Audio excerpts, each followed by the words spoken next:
Dzień dobry, cześć z uznamskiej plaży.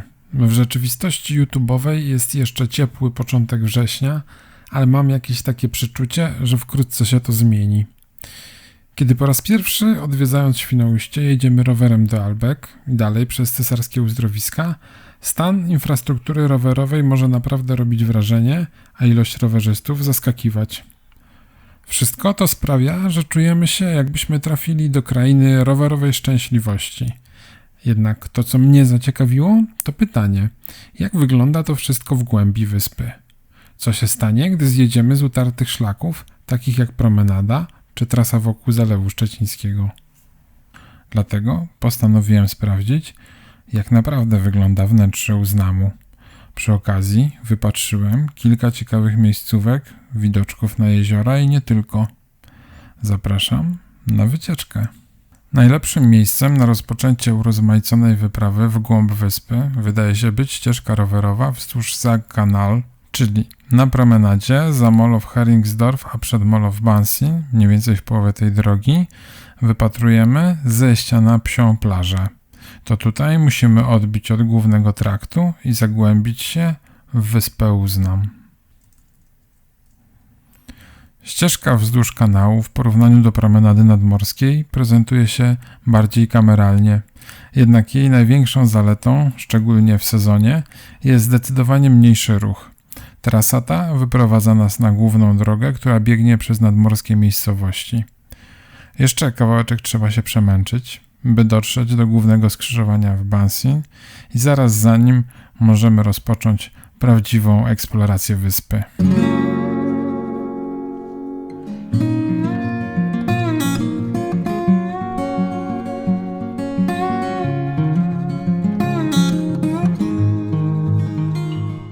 Nie trzeba pedałować zbyt długo, by dotrzeć do pierwszego interesującego miejsca. Tuż zaraz za Bansin, ale już w wiosce Neu-Salentin, znajduje się punkt widokowy zwany Siebensinnblick, czyli widok na 7 jezior.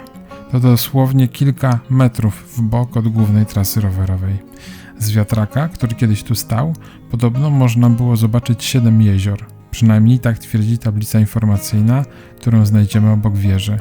Informacje o dawnym młynie i krainie jezior są dostępne w 3 językach: niemieckim, polskim oraz angielskim. Nie doliczyłem się tych 7 jezior, ale sam widok, jak na krainę przybrzeżną, jest naprawdę imponujący i na pewno warto tu zajrzeć.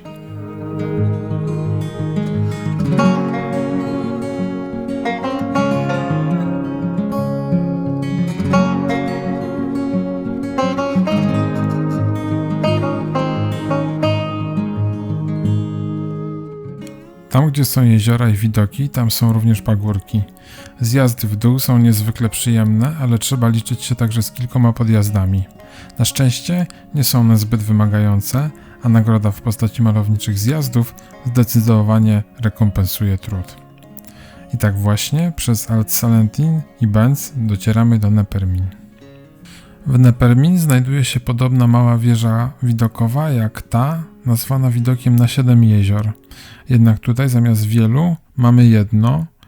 Ze względu na skomplikowaną linię brzegową wygląda to jak widok na jezioro, choć w rzeczywistości jest to zatoczka Achterwasser, która z kolei jest zatoką cieśniny Piany.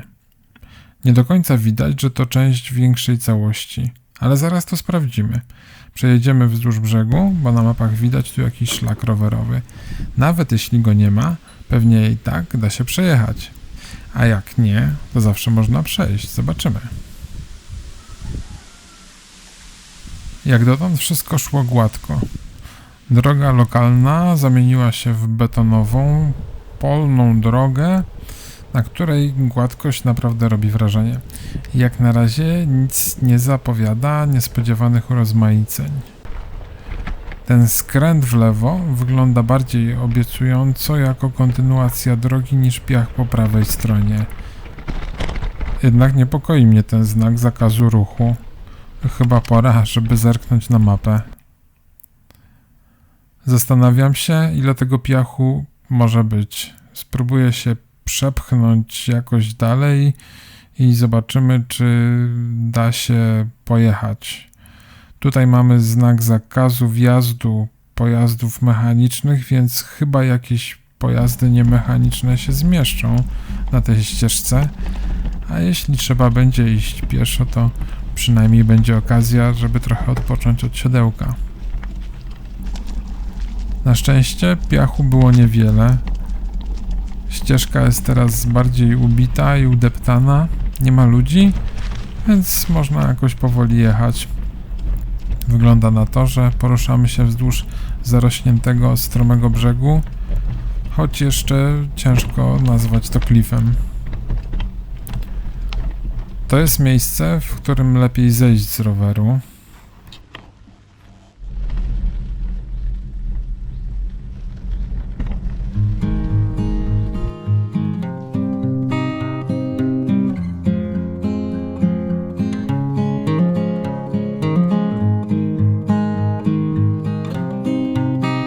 Ta część ścieżki biegnąca niżej wzdłuż skarpy wydaje się trochę szersza i bardziej ubita. Prawdopodobnie ze względu na wilgoć jest twardsza i bardziej równa, a po kilku zakrętach trochę w niespodziewany sposób wyprowadza nas na małą piaszczystą plażę u podnóża niewielkiego klifu.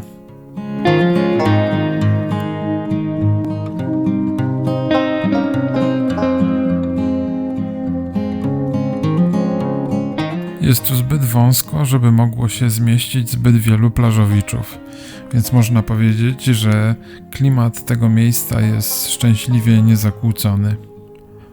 Teraz pozostaje jeszcze przebrnąć przez tę bardziej rozlegle piaszczystą i popularną część plaży. I teraz dylemat, czy wrócić na drogę jezdną i w spokoju oraz względnie szybko dotrzeć do Ukeritz, czy ryzykować offroad wzdłuż brzegu, ale z perspektywą na fajne widoki. A dobra, tyle ujechaliśmy po nierównym, to sprawdźmy, jak ten brzeg dalej wygląda.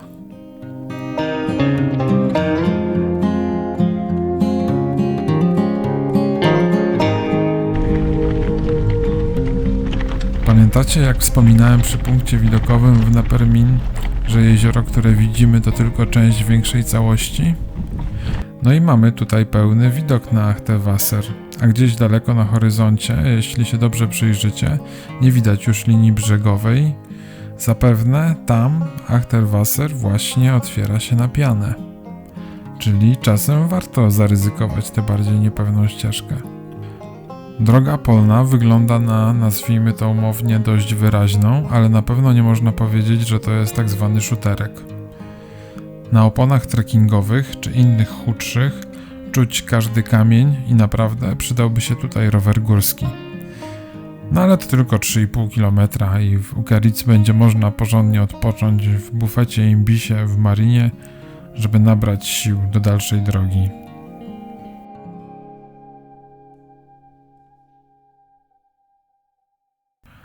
No to teraz mogę powiedzieć, że na jakiś czas na pewno mam dosyć testowania nowych dróg. Dobrze, że ceny jak na strefę euro są przyzwoite, a widok też jest całkiem przyjemny. Pora na większy odpoczynek.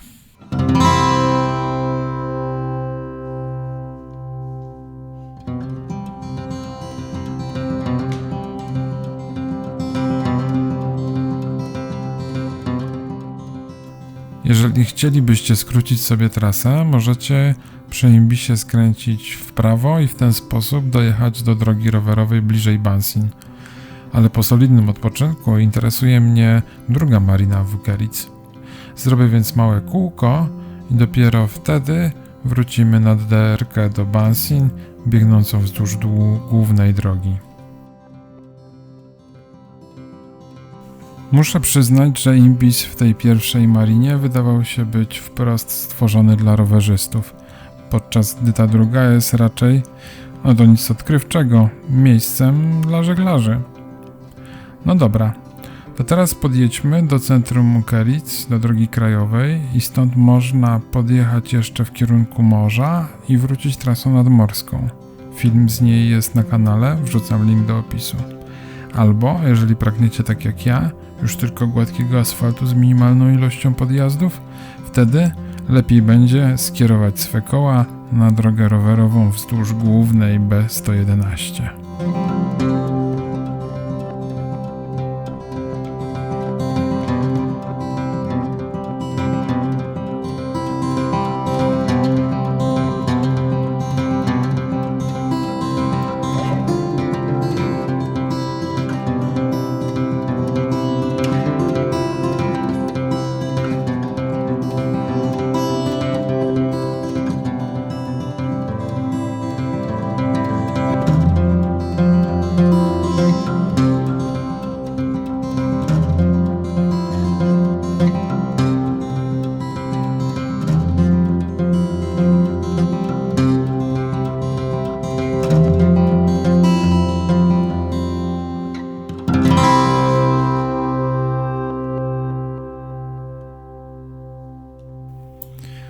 Jesteśmy z powrotem na dobrze znanym skrzyżowaniu w Bansin.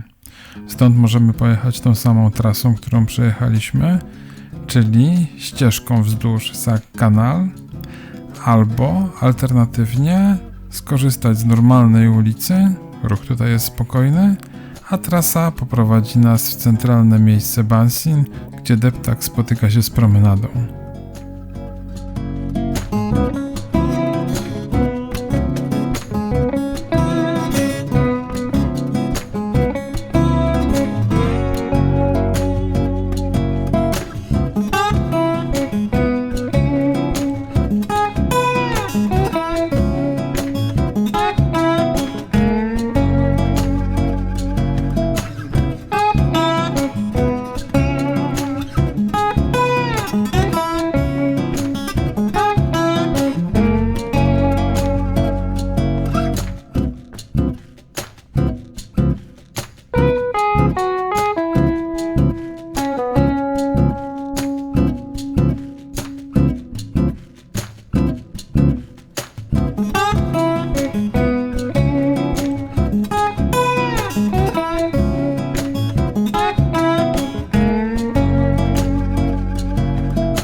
Jeżeli zmęczenie daje wam się we znaki i nie możecie się zdecydować, gdzie usiąść, co zjeść, czy jak odpocząć, to polecam szybkie i niedrogie bistro tuż przy promenadzie i deptaku na rogu przy zegarze.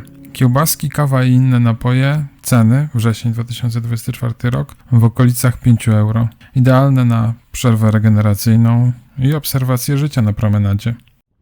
No to teraz jestem spokojny, że zostawiam was w bezpiecznym miejscu. Dziękuję za obejrzenie filmu w całości i do następnego razu.